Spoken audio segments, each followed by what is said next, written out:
এরা এমন এক জামাত ইখতারাকুমুল্লাহ লিসুহবাতি নবিয়্যিহি ওয়া লিইকামাতি দীনিহি ওয়া আশহাদু আন লা ইলাহা ইল্লাল্লাহু ওয়াহদাহু লা শারীকা লাহু وأشهد أن سيدنا وسندنا وحبيبنا ومولانا محمدا عبده ورسوله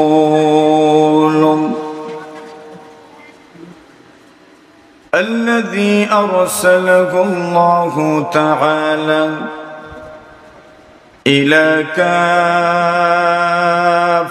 الناس بشيرا ونذيرا وداعيا إلى الله بإذنه وسراجا منيرا أما بعد فأعوذ بالله من الشيطان الرجيم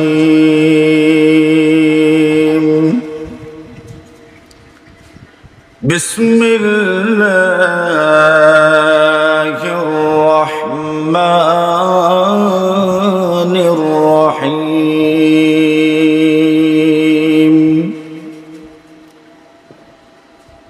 محمد رسول الله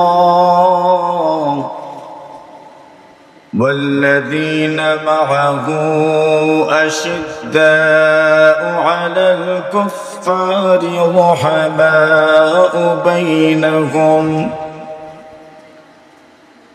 تراهم ركعا سجدا يبتغون فضلا من الله ورضوانا سيماهم في وجوههم من أثر السجود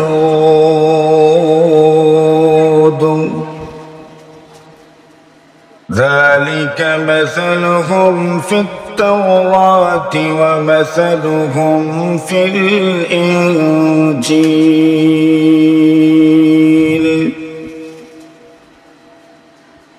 وقال رسول الله صلى الله عليه وسلم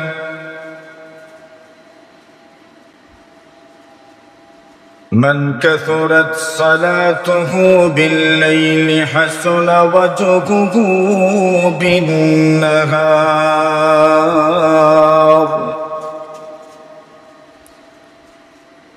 أو كما قال عليه الصلاة والسلام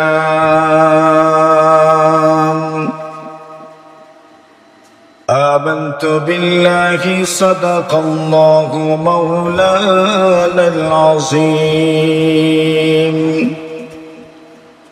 وصدق رسوله النبي الكريم ونحن على ذلك لمن الشاهدين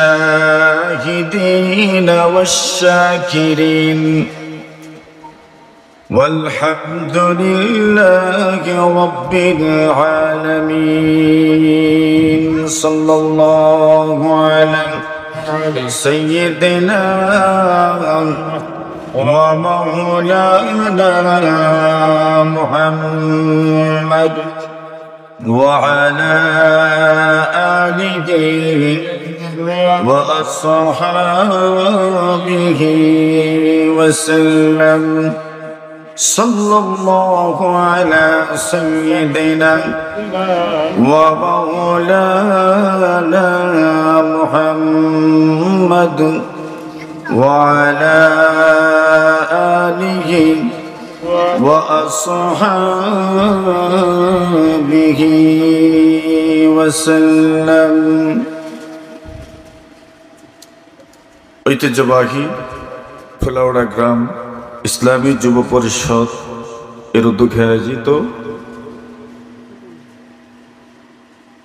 10 বছর পূর্তি উপলক্ষে দুদিনব্যাপী ইসলামী মহাসম্মেলনের আজ প্রথম দিবসের চলমান অধিবেশনের সম্মানিত সভাপতি মুআজ্জাজ মুকাররম হযরত উলামায়ে কেরাম,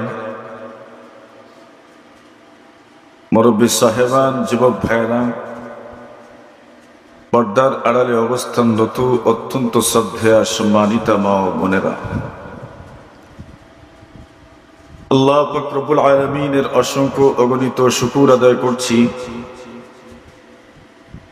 যিনি অত্যন্ত দয়া মেহেরবানি করে আজকের এই মহতী মাহফিলে আপনাকে আমাকে উপস্থিত হওয়ার তৌফিক দান করেছেন। এজন্য আমরা সকলেই জবান খুলে মহব্বতের সাথে কালিমাতুশ শুকুর পাঠ করছি। আমরা সকলেই পড়ি আলহামদুলিল্লাহ।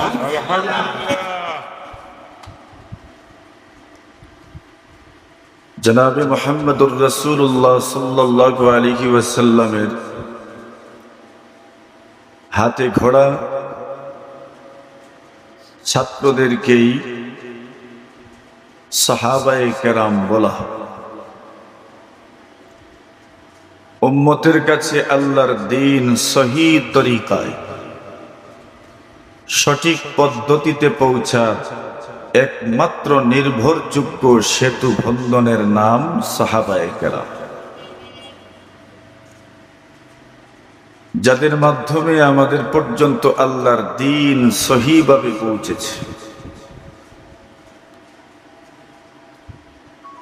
রাসূল আকরাম সাল্লাল্লাহু আলাইহি ওয়াসাল্লামের জীবনী, ওনার জীবন আদর্শ, ওনার সিরাত, ওনার জীবন চরিত, দৈনন্দিন জীবনে ওনার আমল, সমাজ সংস্কারে ওনার প্ল্যান প্রোগ্রাম, আদর্শ রাষ্ট্র গঠনে পয়গম্বর আরবী আলাইহিস সালাতু ওয়াস সালামের তৎপরতা, সুন্দর সাবলীল সমৃদ্ধ সমাজ গঠনে পয়গম্বর আলাইহিস সালাতু ওয়াস সালামের আন্তরিকতা, এই সব কিছু অত্যন্ত বিশুদ্ধভাবে আমাদের পর্যন্ত পৌঁছেছে। কার মাধ্যমে? বলেন, জোরে বলেন। সাহাবায়ে। সবাই বুঝেছেন আমার কথা? কেন? ওনারাই উম্মতের প্রথম তবকা, ওনারাই সরাসরি রাসূল সাল্লাল্লাহু আলাইহি ওয়াসাল্লামকে দেখেছেন, ওনারাই নবী আকরাম সাল্লাল্লাহু আলাইহি ওয়াসাল্লামের কথা শুনেছেন, ওনারাই নবী আকরাম সাল্লাল্লাহু আলাইহি ওয়াসাল্লামের মজলিসে উপস্থিত ছিলেন, ওহী যখন নাজিল হয়েছে ওনারাই দেখেছেন। বিদায় আল্লাহর রাসূলের ওহী আমাদের পর্যন্ত, রাসূলের হাদিস আমাদের পর্যন্ত, আল্লাহ তাআলার কোরআনে মাজিদ ওহীকেই সংরক্ষণ করা, সুন্দর করে একত্রিত করা তথা এত সহজভাবে আমাদের পর্যন্ত পৌঁছাতে সবার চেয়ে বেশি চেষ্টা প্রচেষ্টা কষ্ট করেছেন যেই জামাত, সেই জামাতের নাম হচ্ছে সাহাবায়ে কেরামের জামাত। কার জামাত? সাহাবায়ে কেরামের জামাত। জনাবে রাসূল আকরাম, এজন্য উম্মতের এই তবকা, উম্মতের এই দল সাহাবায়ে কেরামের জামাতের ব্যাপারে উলামায়ে উম্মতের ইজমা হচ্ছে, সবার ঐক্যবদ্ধ রায় হচ্ছে সাহাবায়ে কেরামের জামাত কিয়ামত পর্যন্ত মহানবীর যত উম্মত দুনিয়াতে আসবে সবার চাইতে উত্তম জামাতের নাম সাহাবায়ে কেরামের জামাত।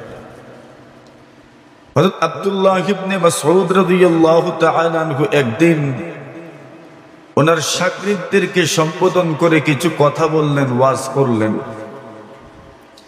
এই দুনিয়াতে সব মানুষই কাউকে না কাউকে ফলো করতে চায়, অনুসরণ করে না? সন্তান তার পিতাকে অনুসরণ করে, সমাজের সাধারণ মানুষ, সমাজের যারা নেতৃস্থানীয় মানুষ এদেরকে অনুসরণ করে, দলের কর্মীরা তার নেতাদেরকে অনুসরণ করে। মানে এই সমাজে যার সাথে আপনার ভাব আছে, যার প্রতি আপনার দুর্বলতা আছে, আপনি তো তাকে ফলো করেন, তাই তো? মাতুমটা আপনার বুঝুননি আমার মা আপনার। মানে এই সমাজে মানুষ মানুষকে ফলো করে, ফলো না করে চলতে পারে না, একজন আরেকজনকে অনুসরণ করেই। আমাদের সমাজে একটা প্রবাদ আছে, আগের হাল যেদিকে পিছনের হাল সেই দিকেই। মানে এটা একটা অনুসরণ, একটা ফলো। দেখেন না ফেসবুক প্রোফাইলে ফলোইং আপনার অপশন চালু থাকে, মানে ফলো করো, কি করো, ফলো করো। তো খুব সহজেই তো বুঝেন, এই ভাষায় তো সবাই বুঝে। মানে এই দুনিয়াতে মানুষ কাউকে না কাউকে তো অনুসরণ করেই। তো রাসূল আকরাম সাল্লাল্লাহু আলাইহি ওয়াসাল্লাম উম্মতকে সম্বোধন করে বলেছেন, উম্মত, এমন একটা সময় আসবে তোমরা তোমাদের পূর্বসূরীদেরকে অনুসরণ করো। যখন বলেছেন তখন তো ওনার সামনে সাহাবায়ে কেরাম, তো ওনাদের পূর্বসূরী কারা? ওনাদের পূর্বসূরী হচ্ছে ইহুদ খ্রিস্টান। আল্লাহ রাসূল বলছেন, লাতাত্তাবিউন্না সুনানা মান কানা ক্বাবলাকুম। রাসূল বলছেন এমন একটা সময় আসবে যেই সময় তোমরা তোমাদের পূর্বসূরীদের অনুসরণ করবে। অর্থাৎ আমাদের পূর্বসূরী এই উম্মতের আগে যারা দুনিয়া থেকে বিদায় হলো তারা তো ইহুদ আর খ্রিস্টান। তারা কারা? ইহুদ এবং খ্রিস্টান। মুসা আলাইহিস সালাতুস সালামের উম্মত, ঈসা আলাইহিস সালাতুস সালামের উম্মত। আল্লাহ রাসূল বলছেন তোমরা যে তাদের অনুসরণ করবে, কিভাবে? শিবরাম বিশিবরিন যিরাআম বিযিরাইন। আল্লাহ রাসূল বলছেন তোমরা তাদের অনুসরণ করবে একবারে বিগতে বিগতে, যিরাআম বিযিরাইন, গজ গজ।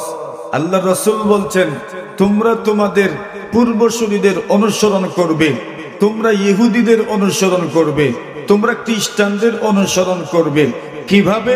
বলছেন একটুতেও অনুসরণ করবে, বড় কিছুতেও অনুসরণ করবে, ছোটটাতেও অনুসরণ করবে, বড়টাতেও অনুসরণ করবে।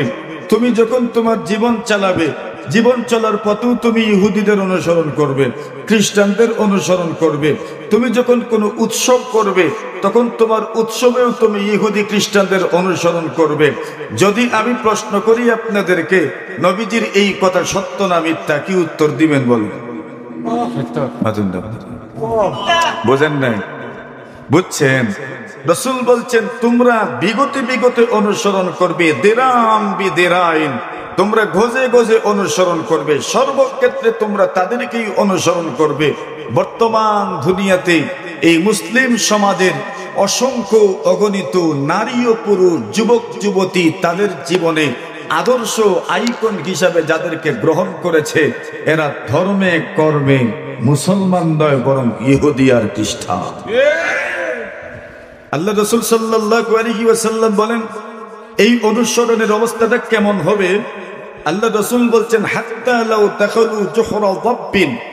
আল্লাহ রাসূল বলছেন এরা যদি গুই সাপের গর্তেও প্রবেশ করে, তোমরা তাদের অনুসরণে লাতাবি'তুমুহুম, তোমরা তাদের অনুসরণে গুই সাপের গর্তেও প্রবেশ করতে দ্বিধা করবে না। বর্তমান সময়ে আমাদের অনুসরণীয় ব্যক্তিত্ব যারা, এরা তো এরাই।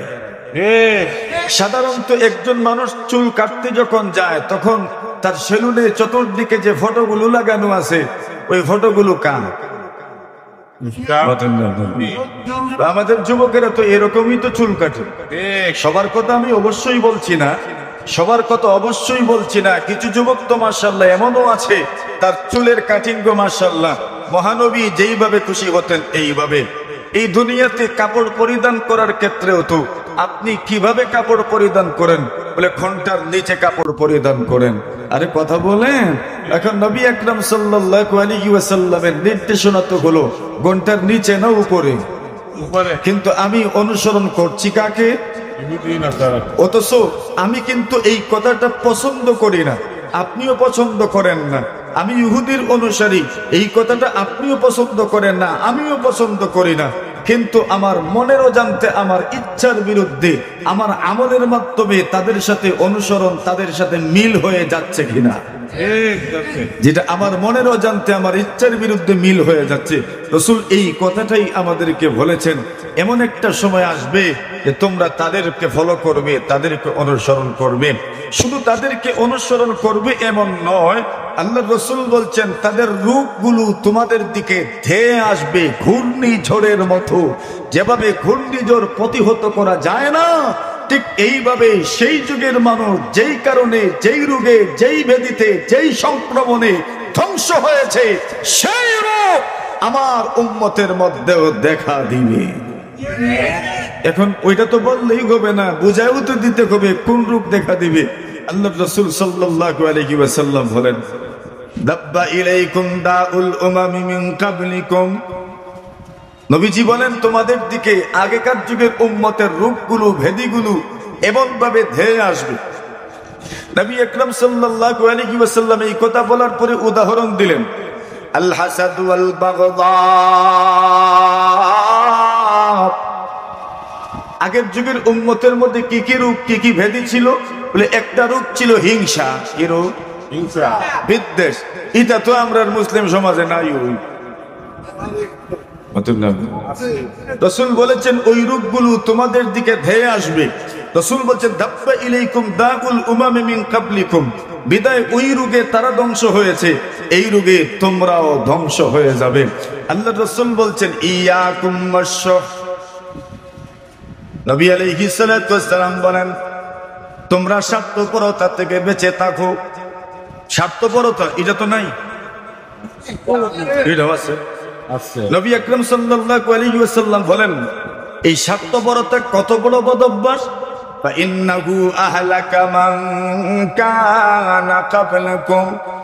আল্লাহর হাবিব বলেন এরকম স্বরূপ স্বার্থপরতার থেকে বেঁচে থাকো। স্বার্থপরতার কারণে তোমাদের পূর্বসূরীদের ধ্বংস করে দেওয়া হয়েছে। ইহুদিরাও ধ্বংস হয়েছে স্বার্থপরতার কারণে, খ্রিস্টানেরাও ধ্বংস হয়েছে স্বার্থপরতার কারণে। আল্লাহর নবী বলেন তোমাদের পূর্বসূরীরা যে সমস্ত অপরাধে, যে সমস্ত ব্যাধিতে আক্রান্ত হওয়ার কারণে ধ্বংস হয়েছে, তোমরাও যদি সেই অপরাধে আক্রান্ত হও, সেই ব্যাধিতে যদি তোমরাও আক্রান্ত হও, এরা যেমন ধ্বংস হয়েছে তোমরাও ধ্বংস হয়ে যাবে। আল্লাহর হাবিব বলেন স্বার্থপরতার নামক বদ অভ্যাস যদি দুনিয়ার কোন মানুষকে পেয়ে যায়, ওই মানুষটা শুধু স্বার্থপরতার গুনাহে লিপ্ত হয় না, বরং জরুরি ভিত্তিতে আরো 3টা গুনাহ সে করে ফেলে। 1 নম্বর গুনাহ হলো আবারাকুম বিজ-জুলমি ফাযালাবু ওয়া আবারাকুম বিল কাতিআতি ফাকাতাউ ওয়া আবারাকুম বিল ফুজুরি ফাফাজারু। আল্লাহর হাবিব বলেন যে জাতি স্বার্থপরতার গুনাহে লিপ্ত হয়ে যান, যে জাতির উম্মতের মধ্যে, যে জাতির প্রত্যেক সদস্যের মধ্যে স্বার্থপরতার মতো গুণ চলে আসে, স্বার্থপরতার মতো বদ অভ্যাস যদি চলে আসে, স্বার্থপর যখন মানুষ হয়ে যায়, ওই সময় মানুষ জালিম হয়ে যায়, অত্যাচারী হয়ে যায়। নিজের স্বার্থ রক্ষার জন্য, নিজের স্বার্থ হাসিল করার জন্য অন্যের পেটে লাথি মারতে দ্বিধা করে না, ঠিক কিনা? স্বার্থপরতার নামক বদ অভ্যাসের কারণে শুধু স্বার্থপরতার গুনাই হয় না, জুলুমও হয়। আবারাকুম বিল কাতিআতি ফাকাতাউ। আল্লাহর হাবিব বলেন যখন উম্মত স্বার্থপরতার বদ অভ্যাসে অভ্যস্ত হয়ে যান, আল্লাহর নবী বলেন তখন ওই মানুষগুলো আত্মীয়তার সম্পর্ক ছিন্ন করে ফেলে। আল্লাহর জমিনে শত শত আত্মীয়তার বন্ধনে ছিড় ধরেছে, শত শত আত্মীয়তার বন্ধন ছিন্ন হয়ে গেছে, সম্পর্ক ছিন্ন হয়ে গেছে, রক্তের সম্পর্ক ছিন্ন হয়ে গেছে শুধু স্বার্থপরতার কারণে। মানুষ যখন স্বার্থপর হয়ে যায়, নিজের স্বার্থ রক্ষার জন্য, স্বার্থ উদ্ধার করার জন্য রক্ত সম্পর্কীয় মানুষের সঙ্গে গাদ্দারি করতেও সামান্য পরিমাণ দ্বিধা করে না, ঠিক কিনা? এটাও পাওয়া যায়। এরপর রাসূল বলেন ও আমারাকুম বিল ফুজুরি ফাফাজারু। যখন উম্মত স্বার্থপর হয়ে যায় তখন মিথ্যা কথায় অভ্যস্ত হয়ে যায়। যেই ব্যক্তি স্বার্থপর তার জীবনের সবচেয়ে বড় অস্ত্র হইল মিথ্যা কথা বলা। মিথ্যা বলে তার স্বার্থ উদ্ধার করতে চান। এখন আসেন, আমি এত লম্বা আওয়াজ দিয়ে পারবো না। আমাদের প্রধান অতিথি হযরত মুহতারাম উপস্থিত, ওনার গুরুত্বপূর্ণ বয়ান হবে। আমি যে আলোচনাটা মূলত করতে চাই ওগুলো, এই দুনিয়াতে মানুষ কেউ না কেউ কাউকে ফলো করে। কি করে? অনুসরণ করেন না? আপনি জীবনে কাউকে অনুসরণ করেন। এখন আসেন, নবী আকরাম সাল্লাল্লাহু আলাইহি ওয়াসাল্লামের সাহাবী আব্দুল্লাহ ইবনে মাসউদ রাদিয়াল্লাহু তাআলা আনহু বলেন, দুনিয়ার জীবনে কাউকে যদি অনুসরণ করতেই হয়, কাউকে যদি অনুসরণ করতেই চাও, তবে কাকে অনুসরণ করবা এর একটা সূচি উনি আমাদের সামনে তুলে ধরেছেন। হযরত আব্দুল্লাহ ইবনে মাসউদ বলেন, মান কানা মিনকুম মুস্তান্নান ফালইস্তান্না বিমান কাদ মাত ফাইন্নাল হাইয়া লা তু'মানু আলাইহিল ফিতনা উলাইকা আসহাবু মুহাম্মাদিন সাল্লাল্লাহু আলাইহি ওয়াসাল্লাম কানু আফদালা হাযিহিল উম্মাহ আবরাহা কুলুবাম وأعمقها علما وأقلها تكلفا اختارهم الله لصحبة نبيه ولإقامة دينه فأعرفوا لهم فضلهم وتمسكوا ما استطعتم من أخلاقهم وسيرهم فإنهم كانوا على الهدى المستقيم. আল্লাহ নবী সাল্লাল্লাহু আলাইহি ওয়াসাল্লামের সাহাবী আব্দুল্লাহ ইবনে মাসউদ রাদিয়াল্লাহু তাআলা আনহু বলেন, আব্দুল্লাহ ইবনে মাসউদ রাদিয়াল্লাহু তাআলা আনহু নবীজি সাল্লাল্লাহু আলাইহি ওয়াসাল্লামের সাহাবায়ে কেরামের মধ্য থেকে বড় ইলমওয়ালা সাহাবী, বড় জ্ঞানী একজন সাহাবী। নবীজি সাল্লাল্লাহু আলাইহি ওয়াসাল্লামের গদ্দি বহনকারী যাকে বলা হয়, নবীজি সাল্লাল্লাহু আলাইহি ওয়াসাল্লামের উজুর পানি বহনকারী যাকে বলা হয়, নবীজি সাল্লাল্লাহু আলাইহি ওয়াসাল্লামের মিসওয়াক বহনকারী যাকে বলা হয়, নবীজি সাল্লাল্লাহু আলাইহি ওয়াসাল্লামের এতগুলো কাজ তিনি করেন, ওনার এতগুলো লকাব। নবীজি সাল্লাল্লাহু আলাইহি ওয়াসাল্লামের জুতা বহনকারী যাকে বলা হয় সাহিবুন আলাইন ওয়াল বিসাদাতি ওয়াস সিওয়াকি ওয়াত তুহুর, নবীজি সাল্লাল্লাহু আলাইহি ওয়াসাল্লামের জুতা বহনকারী, নবীজি সাল্লাল্লাহু আলাইহি ওয়াসাল্লামের মিসওয়াক বহনকারী, নবীজি সাল্লাল্লাহু আলাইহি ওয়াসাল্লামের গদ্দি বহনকারী, নবীজি সাল্লাল্লাহু আলাইহি ওয়াসাল্লামের উজুর পানি বহনকারী। সুবহানাল্লাহ, জোরে বলেন। আচ্ছা, দেখেছেন একজন মানুষকে কিভাবে আপনার প্রেজেন্ট করা হয়েছে, উপস্থাপন করা হয়েছে, যে উনি কি করতেন, উনার গুণ কি? নবীজির জুতা বহনকারী। সুবহানাল্লাহ বলেন। আচ্ছা, জুতা বহন করেওয়ালা, এটা তো আমাদের সমাজে এটা একটা বড় কোনো গুণ হইল, এটা তো বড় কোনো স্ট্যাটাস না, এটা কোনো বড় আপনার গুণ না। আরে জুতা বহনকারী, মানুষ এটাকে তুচ্ছ তাচ্ছিল্যের চোখে দেখে, কিন্তু জুতা যদি হয় মুহাম্মদুর রাসূলুল্লাহর, তো জুতা বহনকারীর দাম বেড়ে যায়। আরে কথা বলেন, ঠিক না বেঠিক? আরে জুতা কার? মুহাম্মদুর রাসূলুল্লাহ সাল্লাল্লাহু আলাইহি ওয়াসাল্লামের। মুহাম্মদুর রাসূলুল্লাহর জুতার দামও তো আছে। এখন জুতা বহন করবেন যিনি, ওনার দাম কম না বেশি? এজন্য আব্দুল্লাহ ইবনে মাসউদের গুণ হইল, ওনার লকব হইল সাহিবুন আলাইন, নবী আকরাম সাল্লাল্লাহু আলাইহি ওয়াসাল্লামের জুতা বহন করনেওয়ালা। সুবহানাল্লাহ। হুজুরে পছন্দ হয় নাই মনে হয়? গুণ পছন্দ হয়েছে। নবীজির কি বহন করনেওয়ালা? জুতা। শুধু জুতা বহন করনেওয়ালাই নয়। আচ্ছা, জুতা যখন বহন করবেন তো জুতা পরায়া দিব কে? তো যিনি বহন করছেন উনি তো পরায়া দিবেন। আব্দুল্লাহ ইবনে মাসউদ রাদিয়াল্লাহু তাআলা আনহু নবী আকরাম সাল্লাল্লাহু আলাইহি ওয়াসাল্লাম যখন জুতা পরিধান করতেন, আব্দুল্লাহ ইবনে মাসউদ রাদিয়াল্লাহু তাআলা আনহু নবী আকরাম সাল্লাল্লাহু আলাইহি ওয়াসাল্লামের দুইটা জুতা নবীজির দুইটা পায়ে পরায়া দিতেন। আর যখন নবীজি জুতা খুলতেন তখন আব্দুল্লাহ ইবনে মাসউদ রাদিয়াল্লাহু তাআলা আনহু নবী আকরাম সাল্লাল্লাহু আলাইহি ওয়াসাল্লামের দুইটা জুতা সংরক্ষণ করতেন, হেফাজত করতেন। নবীজি বসার জন্য সাহাবায়ে কেরাম আলাদা একটা গদ্দি বানায় দিয়েছিলেন। ইয়া রাসূলুল্লাহ, আপনি বসবেন, একটা গদ্দি থাকার দরকার আপনার জন্য। ছোট একটা গদ্দি বানায় দিয়েছেন, যেখানেই বসতেন নবীজি, যেখানেই বসতেন সেখানেই তো আপনার সাহাবায়ে কেরামের বৈঠক হয়ে যেত। আল্লাহ রাসূল ওই গদ্দিতে বসতেন, ওই গদ্দিটাও আব্দুল্লাহ ইবনে মাসউদের সাথে থাকতো। নবী আকরাম সাল্লাল্লাহু আলাইহি ওয়াসাল্লামের উজুর পানিও আব্দুল্লাহ ইবনে মাসউদের সাথে থাকতো। রাসূল আকরাম সাল্লাল্লাহু আলাইহি ওয়াসাল্লামের মিসওয়াকও ওনার সাথে থাকতো। দেখেন এতগুলো লকব ওনার। এখন নবী মানে খাদিম, নবী আকরাম সাল্লাল্লাহু আলাইহি ওয়াসাল্লামের খাদিম। আল্লাহ তাআলা ইলমের লাইনে ওনাকে এত অগ্রসর করেছেন। বড় ছোট ছিলেন, কদ কামত, ওনার হাইট, ওনার শরীরের আপনার সাইজ বড় ছোট ছিল, কিন্তু সুবহানাল্লাহি ওয়া বিহামদিহি হযরত ওমর রাদিয়াল্লাহু তাআলা বলতেন আব্দুল্লাহ ইবনে মাসউদ তো দেখতে ছোট, কিন্তু তার পুরোটা শরীর যেন আল্লাহ ইলমে ভরে দিয়েছে। আব্দুল্লাহ ইবনে মাসউদ ওনার শাগিরদেরকে বলছেন, মান কানা মিনকুম মুস্তান্নান ফালিয়াস্তান্না বিমান কাদ মাত। আব্দুল্লাহ ইবনে মাসউদ বলেন, কে শাগিররা আমার, ছাত্ররা আমার, পৃথিবীর সব মানুষকে সম্বোধন করে বলেন, তোমাদের মধ্যে কেউ যদি কাউকে ফলো করতে চাও, কাউকে অনুসরণ করতে চাও, ফালিয়াস্তান্না বিমান কাদ মাত, যারা ইমানের অবস্থায় মারা গিয়েছেন তাদের অনুসরণ করো। সুবহানাল্লাহ। ইমানের অবস্থায় যারা মারা গিয়েছেন তাদের অনুসরণ করো। ফাইন্নাল হাইয়া লা তু'মানু আলাইহিল ফিতনা।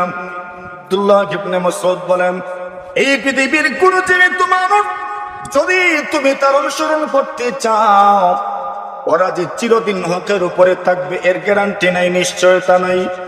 কিন্তু যাদের মত ইমানের অবস্থায় হয়েছে, এরা যে পুরা জীবন ভরা সঠিক পথে চলেছেন এটা প্রমাণ হয়ে গেছে, এই জন্য তাদের অনুসরণ করো। ফাইন্নাল হাইয়া লা তু'মানু আলাইহিল ফিতনা। আল্লাহর জমিনে যারা জীবিত ওই মানুষগুলোর পদস্খলন হইতে পারে, প্ররোচিত হতে পারে, তারা পদস্খলন ঘটে যেতে পারে।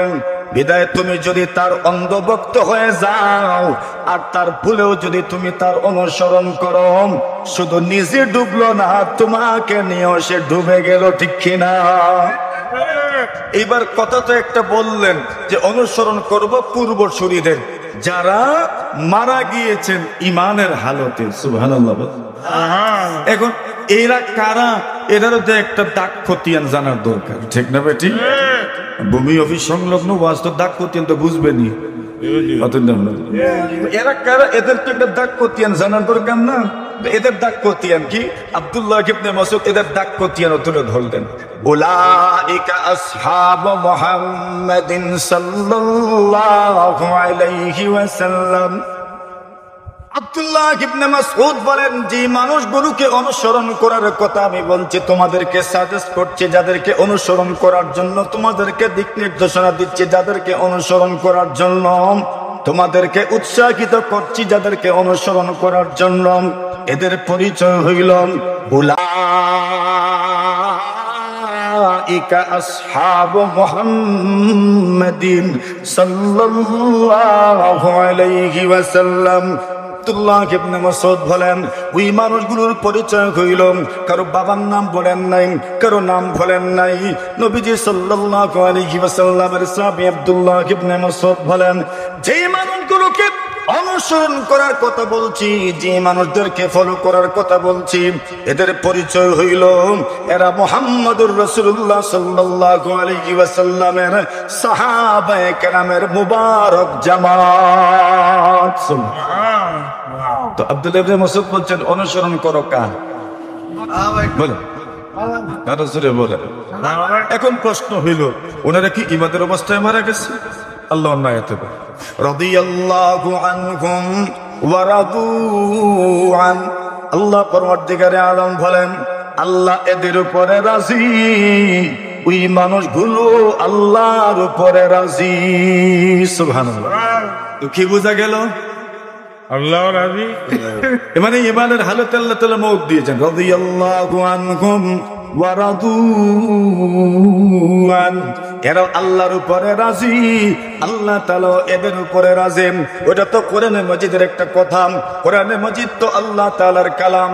আমার ভাইরাম, এই দুনিয়াতে কিছু কিছু সিদ্ধান্ত নেওয়া হয় সাময়িক সময়ের জন্য, কিছু কিছু সিদ্ধান্ত নেওয়া হয় সাময়িক সময়ের জন্য, কিছু কিছু বক্তব্য বিভিন্ন অবস্থা দৃষ্টে দেওয়া হয়, কিছু কিছু বক্তব্য বিভিন্ন অবস্থা দৃষ্টে পেশ করা হয়।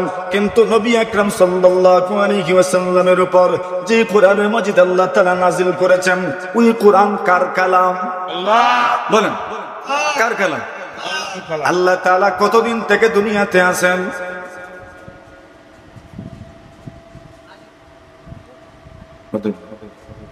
শুরুও নাই, বলেন শুরুও নাই।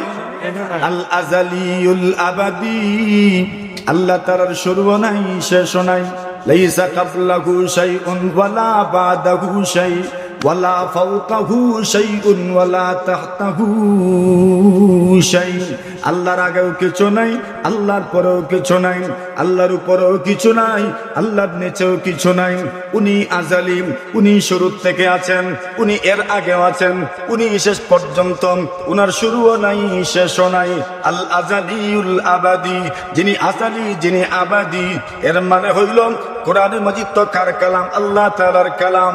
আল্লাহর কালাম, আল্লাহ যেমন শুরু থেকে শেষ পর্যন্ত আছেন, আল্লাহর কালামও শুরু থেকে শেষ পর্যন্ত আছেন।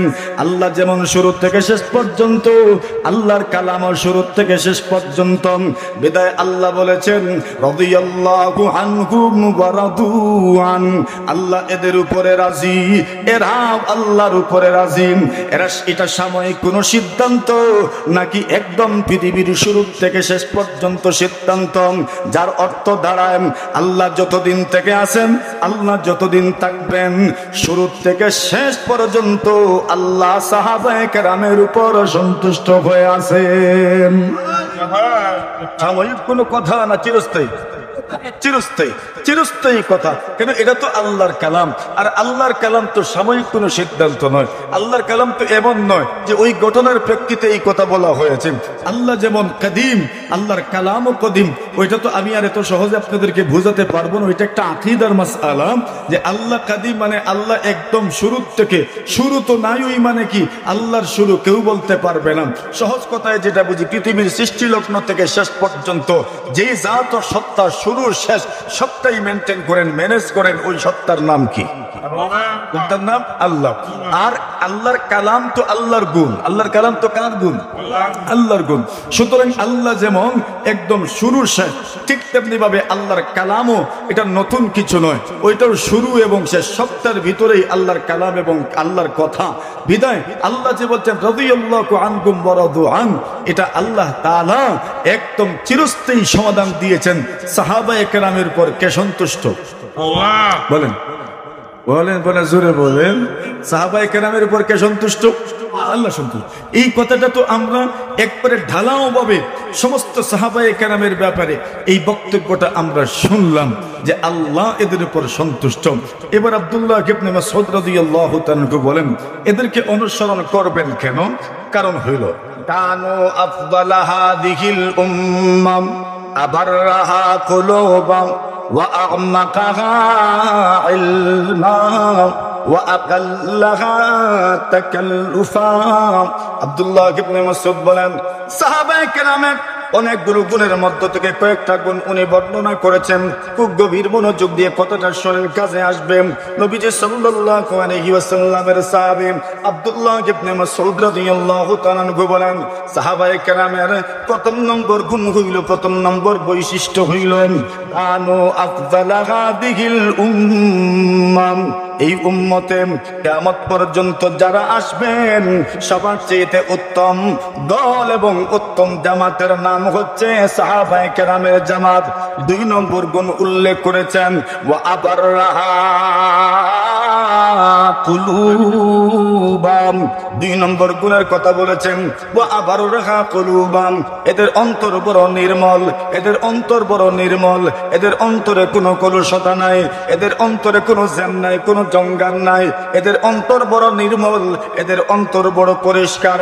সাহাবায়ে কেরামের অন্তর বড় পরিষ্কার ছিল, এই জন্য সাহাবায়ে কেরামের বুক এবং মুখ সারা জীবন সমান ছিল। বুকে এক কথা, মুখে এক কথা সাহাবায়ে কেরামের ছিল না। বুকে যা मुखे होता, एते दुनिया इधर का उधर हो जाए, कोई मजाक नहीं। मने जा आछे मुखे होता आछे, ए तो निर्मल अंतरेर अधिकारी साहाबाए केराम कानू अफदाला हादिहिल उम्मा अबरहा कुलूबाम व अअमाकाहा इल्मा। আল্লাহর নবীর সাহাবী আব্দুল্লাহ ইবনে মাসউদ বলেন, কিয়ামত পর্যন্ত যারা দুনিয়াতে আসবেন সবচেয়ে বেশি গভীর জ্ঞানের অধিকারী যারা ছিলেন, এই জামাতের নাম হচ্ছে সাহাবায়ে কেরামের জামাত। ঠিক কি না? কিয়ামত পর্যন্ত যারা গভীর ইলমের গভীর জ্ঞানের অধিকারী, এই জামাতের নাম কি? সাহাবায়ে কেরামের জামাত। গেল কয়েকটা গুণ। এক নম্বর গুণ হইল আফদালা হাদিহিল উম্মাহ, এরা এই উম্মতের সর্বোৎকৃষ্ট। দুই নম্বর গুণ হইল আবার রাহা কুলুবা, এদের অন্তর একদম নির্মল, কোনো প্যাচ নাই, একদম সহজ সরল জীবন যাপন ছিল এদের। আল্লাহু আকবার। এরপরে তিন নম্বর গুণ বলছেন ওয়া আ'মাকাহা ইলমা, ইলমের ক্ষেত্রে বড় গভীর ইলমের অধিকারী ছিলেন। ৪ নম্বর গুণ বর্ণনা করছেন ওয়া আকাল্লাহা তাকাল্লুফা, এদের মধ্যে কোনো লৌকিকতা ছিল না, এদের মধ্যে কোনো ভনিতা ছিল না, এদের মধ্যে কোনো কৃত্রিমতা ছিল না, লোক দেখানোর জন্য কিছু করতেন না। যা মুখে তাই বুকে, যা মুখে তাই বুকে, যা দেখান তাই ভিতরে, এমন না দেখান একটা আর ভিতরে আর একটা। আব্দুল্লাহ ইবনে মাসউদ বলেন ও আকাল্লাহা তাকাল্লুফা, তাকাল্লুফ ছিল না, ভনিতা ছিল না, লৌকিকতা ছিল না, কৃত্রিমতা ছিল না, লোক দেখানোর কোনো মনোভাব ছিল না। এবার আব্দুল্লাহ ইবনে মাসউদ বলেন, সুতরাং এদের অনুসরণ করো, মনে রেখো এরা এমন এক জামাত ইখতারাহুমুল্লাহ লিসুহবাতি নবিয়্যিহি ওয়া লিইকামাতি দীনি। আব্দুল্লাহ ইবনে মাসউদ বলেন, এই যে মানুষগুলো, যেই মানুষগুলোর শোনার মানুষ, যে মানুষগুলোকে ইতিহাস শোনার মানুষ বলে, যে মানুষগুলোকে পৃথিবীর মানুষ গোল্ডেন ম্যান বলে, যে মানুষগুলো জাহিলিয়তের অতল গহ্বরে নিমজ্জিত ছিলেন, মূর্খতার সাগরে ডুবন্ত ছিলেন, যে মানুষগুলো মূর্খতার সাগরের মধ্যে, অজ্ঞতার সাগরের মধ্যে ডুবন্ত ছিলেন, কিন্তু সেই মানুষগুলো কোরআনের ছোঁয়াতে আসার পরে বিশ্বনবী মুহাম্মদুর রাসূলুল্লাহ সাল্লাল্লাহু আলাইহি ওয়াসাল্লামের সংস্রব এবং সাহচর্য পাওয়ার পরে, সোহবত পাওয়ার পরে শোনার মানুষে রূপান্তরিত হয়ে গেলেন। এক একজন এক এক বৈশিষ্ট্যের অধিকারী, সব গুণ তো আল্লাহ তাআলা প্রত্যেকের মধ্যে বন্টন করে দিয়েছেন। আবার এক একজন এক একটা বৈশিষ্ট্যের অধিকারী, এক একটা বৈশিষ্ট্য এক একজনের মধ্যে উল্লেখযোগ্যভাবে বিদ্যমান ছিল। আব্দুল্লাহ ইবনে মাসউদ রাদিয়াল্লাহু তাআলা আনহু বলেন, ইখতারাকুমুল্লাহু লিসুহবাতি নবিয়্যিহি ওয়া লিইকামাতি দীনি। আব্দুল্লাহ ইবনে মাসউদ বলেন, এদের কপাল কেমন ছিল জানোনি? এদের কপাল কেমন ছিল জানোনি? যাদেরকে স্বয়ং আল্লাহ তার নবীর সাহাবী হওয়ার জন্য আল্লাহ নিজে বাছাই করেছেন। এদেরকে সাহাবী হওয়ার জন্য কে বাছাই করেছেন? বলেন বলেন কে? আচ্ছা, এই কথাটার মধ্যে কত চমৎকার কথা, বিশ্লেষণ, ব্যাখ্যা, সৌন্দর্য রয়ে গেছে, ওইটা তো আমি বলে কয়ে শেষ করতে পারবো না। এদেরকে সাহাবী হওয়ার জন্য স্বয়ং কে বাছাই করেছেন?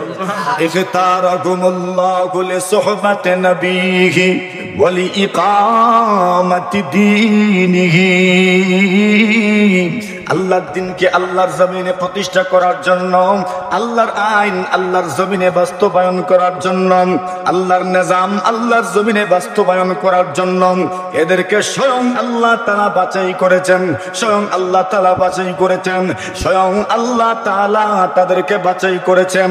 স্বয়ং আল্লাহ তাআলা তাদেরকে নির্বাচন করেছেন নবীজির সাহাবী হওয়ার জন্য, আল্লাহর জমিনে আল্লাহর দ্বীনকে প্রতিষ্ঠা করার জন্য। এই জামাতের প্রশংসা শুধু আব্দুল্লাহ ইবনে মাসউদ করেন নাই, এই দলের প্রশংসা আল্লাহ পরওয়ারদিগারে আলম কোরআনে মাজিদের মধ্যে বর্ণনা করেছেন। সূরাতুল ফাতহের শেষ দিকে আল্লাহ পরওয়ারদিগারে আলম বলেন, মুহাম্মাদুর রাসূলুল্লাহ। আল্লাহ পরওয়ারদিগারে আলম বলেন, মুহাম্মদ আল্লাহ তাআলার রাসূল, মুহাম্মদ আল্লাহ তাআলার রাসূল, মুহাম্মাদুর রাসূলুল্লাহ।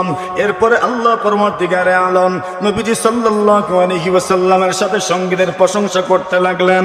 ওয়াল্লাযীনা মাআহু আশিদ্দাউ আলাল কুফফার রুহামাউ বাইনাহুম। আল্লাহ পরওয়ারদিগারে আলম বলেন, যারা মুহাম্মদুর রাসূলের সাথে ছিলেন, যারা মুহাম্মদ রাসূলুল্লাহর সঙ্গে ছিলেন, যারা মুহাম্মদ রাসূলুল্লাহর সাথে ছিলেন, কোন সময় সাথে ছিলেন? প্রথম থেকে শেষ পর্যন্ত মক্কি জিন্দেগিও সাথে ছিলেন, মদনী জিন্দেগিও সাথে ছিলেন। পুরা নবুয়তের 23 বছর যারা পয়গম্বরের সঙ্গে ছিলেন, নবুয়তের 23 বছর পয়গম্বরের সঙ্গে ছিলেন, নবুয়তের 23 বছর পয়গম্বর আলাইহিস সালাতু ওয়াসসালামকে সঙ্গ দিয়েছেন। নবুয়তের 23 বছর যারা পয়গম্বর আলাইহিস সালাতু ওয়াসসালামের সঙ্গে বন্দিত্ব জীবন যাপন করেছেন, বয়কটের সময়কালে পয়গম্বরকে ছেড়ে যান নাই। পয়গম্বর আলাইহিস সালাতু ওয়াসসালামের জীবনে যত দুঃসময় এসেছে, ওরা পয়গম্বরকে একা থাকতে দেন নাই। যারা পয়গম্বর আলাইহিস সালাতু ওয়াসসালামের সঙ্গে সঙ্গে জিহাদের ময়দানে পর্যন্ত চলে গিয়েছেন, যত কঠিন সময় হোক না কেন, কেউ পিছপা হন নাই, কেউ পিছপা হন নাই। বাতিলের রাস্তা নাই, লা ইলাহা ইল্লাল্লাহর মশাল যারা জ্বালিয়েছে, সেই মোবারক দলের নাম হচ্ছে নবীর সাহাবায়ে কেরাম। ঠিক কিনা? বাতিলের রাস্তা নাই, লা ইলাহা ইল্লাল্লাহর মশাল তো তারাই প্রজ্বলিত করলেন, তারাই তো জ্বালাইলেন। এই জামাতের নাম, এই দলের নাম নবী আকরাম সাল্লাল্লাহু আলাইহি ওয়াসাল্লামের সাহাবায়ে কেরাম। মেরে মুহতারাম হাজিরিনে কেরাম, আসেন যেই কথাটা বলতে চাই, এদের গুণ আল্লাহ নিজে বর্ণনা করছেন। একটা গুণ আল্লাহ নিজে বর্ণনা করলেন, ওয়াল্লাযীনা মাআহু, যারা নবীজির সাথে ছিলেন, যারা নবীজির সঙ্গে ছিলেন। নবীজির সঙ্গে কখন ছিলেন? পুরা নবুয়তের 23 বছর যারা নবীজির সঙ্গে ছিলেন, মক্কি জিন্দেগিতেও ছিলেন, মদনী জিন্দেগিতেও ছিলেন, যারা মদিনাতুল মুনাওয়ারায় পয়গম্বরকে স্থান দিলেন। আল্লাযীনা তাবাওয়াউদ দার ওয়াল ঈমান, যারা এদেরকে স্থান দিলেন, যারা ঈমানকে স্থান দিলেন, ঈমানকে অ্যাড্রেস দিলেন, ঈমানকে ঠিকানা দিলেন। ঈমান কই? ওরে ঈমান মদিনাতুল মুনাওয়ারায় আছে। মহানবী সাল্লাল্লাহু আলাইহি ওয়াসাল্লাম সেখানে ঈমানের মেহনত করলেন। আল্লাহ তাআলা মানুষদেরকে তৈরি করে দিলেন। বদরের যুদ্ধ সংগঠিত হইল। আল্লাহ পরওয়ারদিগারে আলম সেই যুদ্ধে মুসলমানদেরকে আল্লাহ পৌঁছায় দিলেন। ওরা যুদ্ধ করলেন, কঠিন সময় ছিল, অস্ত্র শস্ত্র সরঞ্জামাদি তেমন কিছু ছিল না, সৈন্যবাহিনীও তো তাদের তুলনায় একদম কম ছিল। উহুদের যুদ্ধ হলো, সেই যুদ্ধেও আল্লাহ সাহাবায়ে কেরামদেরকে দিয়ে যুদ্ধ করালেন। আল্লাহ রব্বুল ইজ্জত ওয়াল জালাল ওয়াকিয়াতুর রাজি সংগঠিত হইল, সেখানেও সাহাবায়ে কেরাম জানবাজির পরিচয় দিলেন।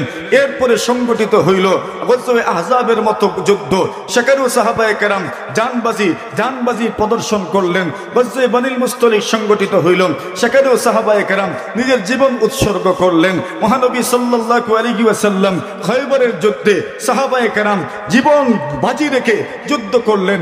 হুনাইনের যুদ্ধ করলেন। তায়েফের যুদ্ধে সেখানেও অংশগ্রহণ করলেন। তাবুকের যুদ্ধে এত কঠিন পরিস্থিতিতে সাহাবায়ে কেরাম সেখানেও গেলেন। এই পুরা জিন্দেগিতে যারা নবীর সঙ্গে ছিল, যারা নবীর সঙ্গে ছিল, অথবা আল্লাহ তাআলা বলছেন যারা হুদায়বিয়ার সন্ধির সময় নবীজির সঙ্গে ছিল। সুবহানাল্লাহ, কথাটা বুঝে এসেছে এখন? আল্লাহ বলছেন ওয়াল্লাযীনা মাআহু আশিদ্দাউ আলাল কুফফার রুহামাউ বাইনাহুম। আল্লাহ পরওয়ারদিগারে আলম বলেন, যারা পয়গম্বরের সঙ্গে ছিলেন, যারা পয়গম্বরের সাথে ছিলেন, এদের কোন কীর্তন আল্লাহ করছেন, এদের প্রশংসা আল্লাহ তাআলা নিজে করছেন। সাহাবীদের প্রশংসা স্বয়ং কার ভাষায়? আল্লাহ বলেন। বড় কৃপণতা দেখাইলেন, বড় কার্পণ্য করলেন, কার ভাষা? কি বলছেন আল্লাহ? ওয়াল্লাযীনা মাআহু আশিদ্দাউ আলাল কুফফার।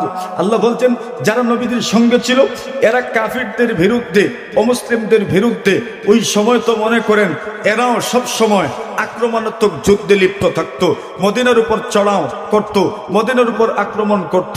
নবীজির সাহাবায়ে কেরামের অবস্থাটা কেমন ছিল? এরা যখন আক্রমণ করার জন্য আসতো, ওনারা এদেরকে ছাড় দিতেন না, জীবন বাজি রেখে যুদ্ধ করতেন। এক নম্বর। দুই নম্বর গুণ বলেছেন রুহামাউ বাইনাহুম, পারস্পরিক এদের মিল মোহব্বতের কোনো তুলনা ছিল না। এত মিল মোহব্বত সুবহানাল্লাহ, যেটার কোনো দৃষ্টান্ত নাই, কোনো নাজির নাই। এটা দুই নম্বর গুণ, স্বয়ং আল্লাহ বর্ণনা করছেন। এরপরে আল্লাহ বলেন শুধু এরা অপরের প্রতি এমন মানে ছাড় না দেওয়ার জন্য মনোভাব পোষণ করতেন এমন না, শুধু আপসের মধ্যে মহব্বত ছিল এমন না। আল্লাহ বলছেন এরা ইবাদত করতেন। কি পরিমাণ ইবাদত করতেন?